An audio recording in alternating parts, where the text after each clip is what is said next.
Hey y'all! So I am so sorry. It's been such a long time since I have came back on here to give y'all that perspective. Okay, I'm so sorry. I've literally been like, I feel like the month of August has just been a month of warfare and just lessons for God to teach me how to fight my battles through prayer and with him being on my side. It's just been a lot. Okay, I did not think that I would be able to conquer a lot of these battles and warfare, and I'm very grateful that God has given me the wisdom to get a lot of this stuff taken care of and healed and solved in my life. um it's just been beautiful. It's been a beautiful experience. I'm just tired.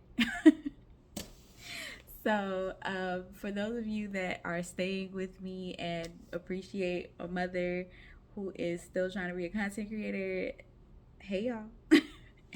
So, today I'm going to be talking about Exodus. I finally finished Exodus, y'all.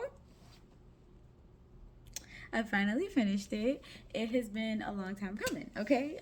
You guys already know, if you have looked at my videos, I've already finished the entire Second Testament, and now I am moving on to the First Testament. The Second Testament for me was better to read just simply because I was able to relate to it more. If we don't understand that we are living in the Second Testament now and we're living in the Revelation times, then that's something that you just have to pray about and ask God for revelation and more knowledge on, and He will be able to reveal that to you.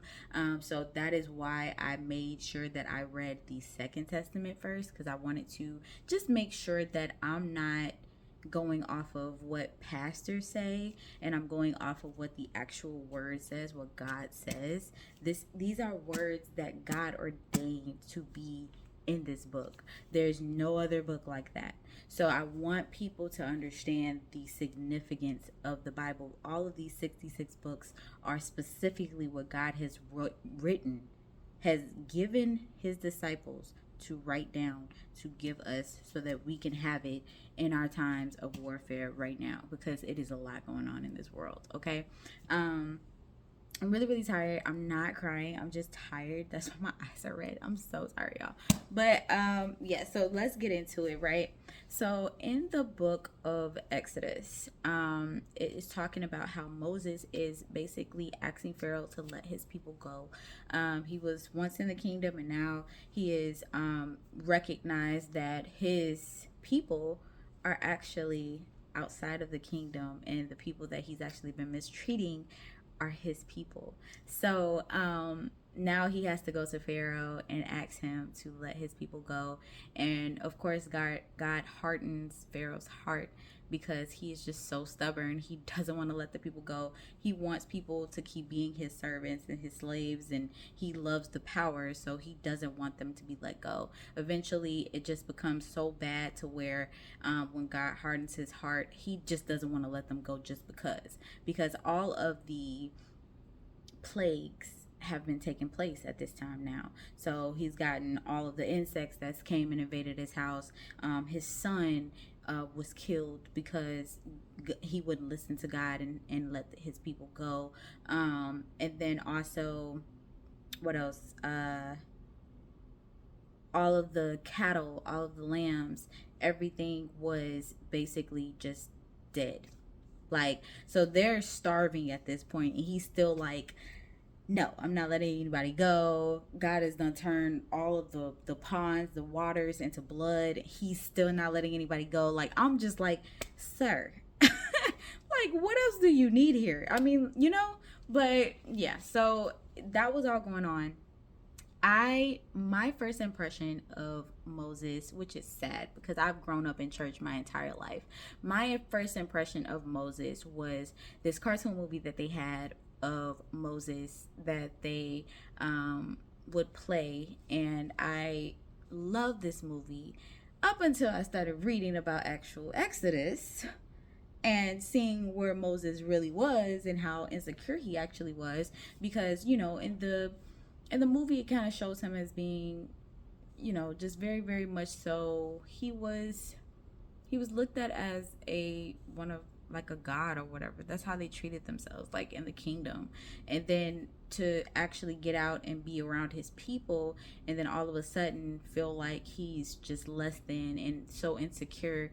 And God is telling him, I'm calling you to ask Pharaoh to let my people go. And Moses is like, I don't want to do that, God. Like, first of all, these people don't even take me seriously. They barely took me seriously in the kingdom because I was, he was a child, but he was also just like always doing the most, you know? So, like, people didn't really take him that seriously. And now they did respect him because of his his role, you know, like he was under the king.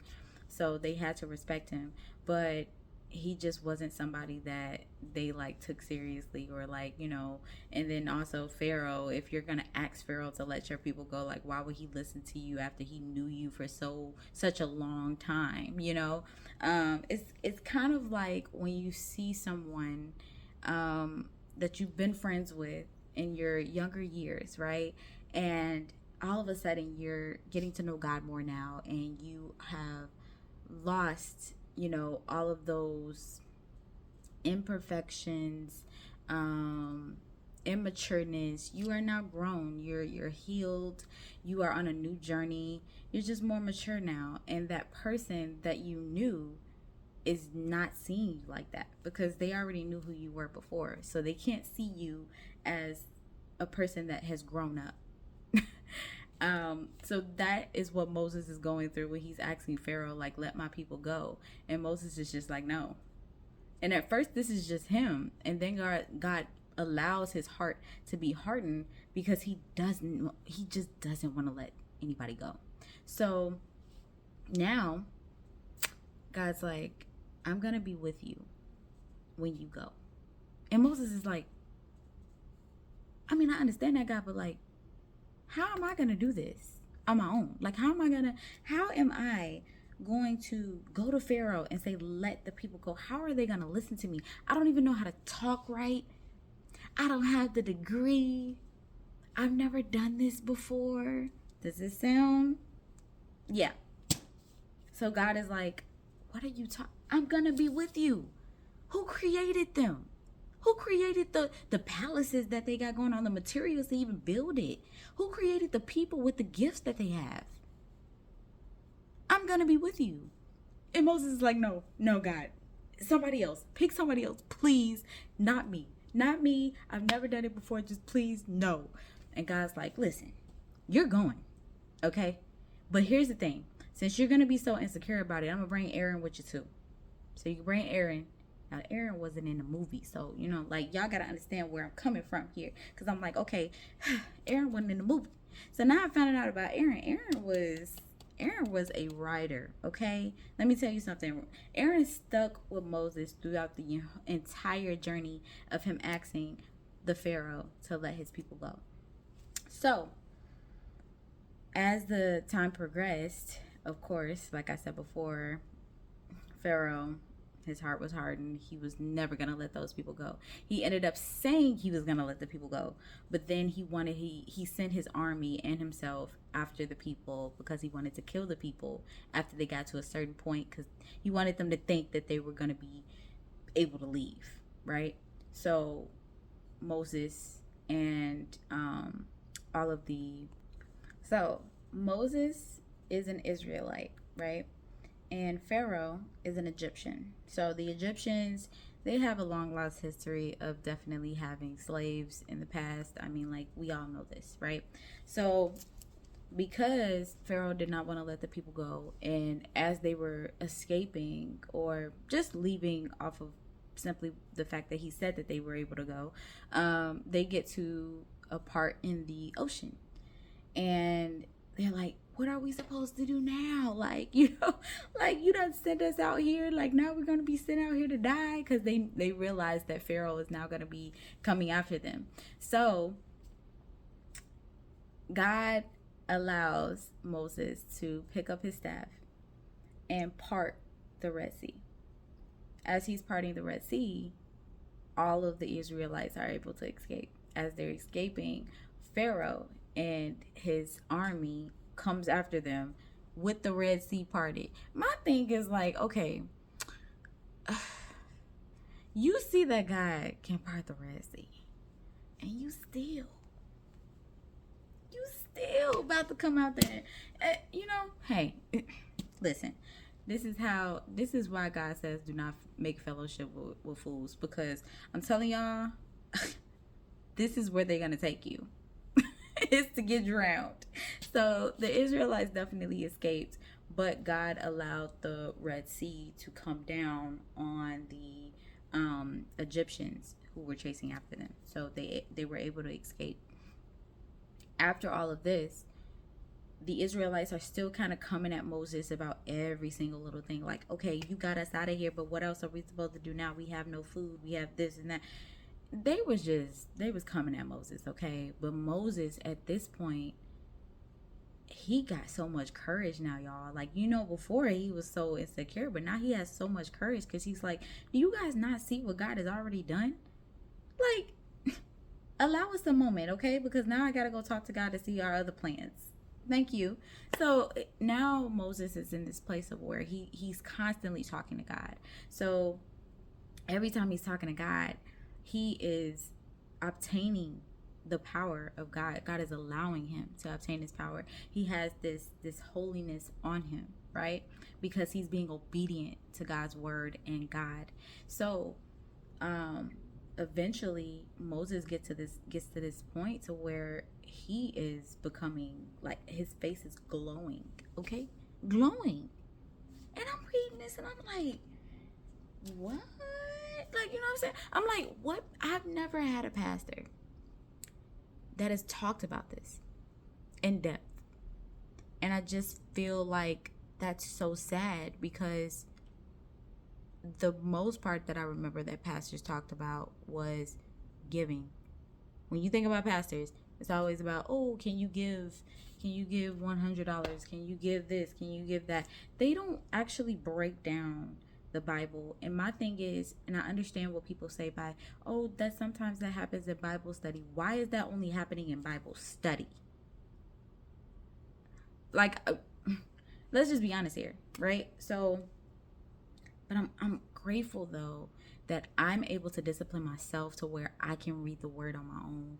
And it's not really about the pastors that didn't teach me this. My thing is more of, why are you guys constantly distracting and misleading your congregation? That does make me irritated, because there's so much more to do on this earth, and I feel like a lot of these churches are so based on giving.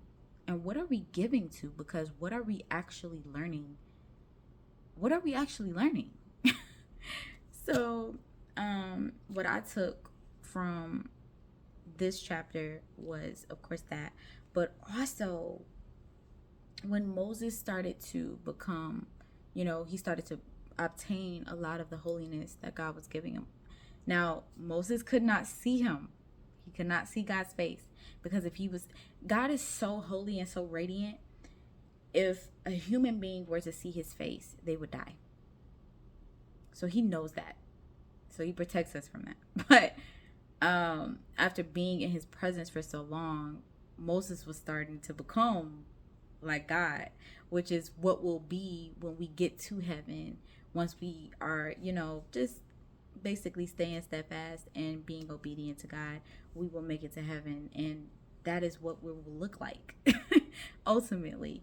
So I got that from this chapter, which was very, very beautiful for me. And then at the end, when Moses was starting to build the tabernacle and also the incense table, the incense altar, I have to make sure I say it right.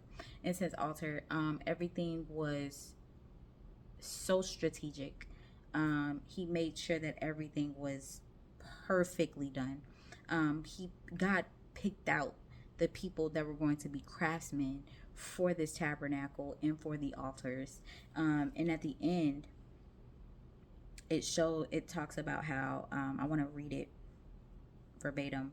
It says, "Now whenever the cloud lifted from the tabernacle, the people of Israel was set out on their journey, following it.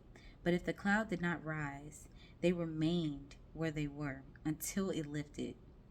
The cloud of the Lord hovered over the tabernacle during the day, and at night fire glowed inside, and the cloud so that the whole family of Israel could see it. This continued throughout all of their journeys. God was with them throughout all of their journeys, throughout the people who actually wanted to follow him. Now, understand this. Out of all of the people who were saved, about 3,000 of them were killed because they wanted to serve idols. In the word, it always talks about how people still wanted to serve idols even after seeing God and experiencing God. So recognize that while you're in the situation that you're in right now, even though you still have people on the outside that still want to serve other idols, understand that is always going to be present. Just make sure that you're obedient. That's all you have to do. I love you guys, and I hope that blessed you like it blessed me. I'll see you guys later.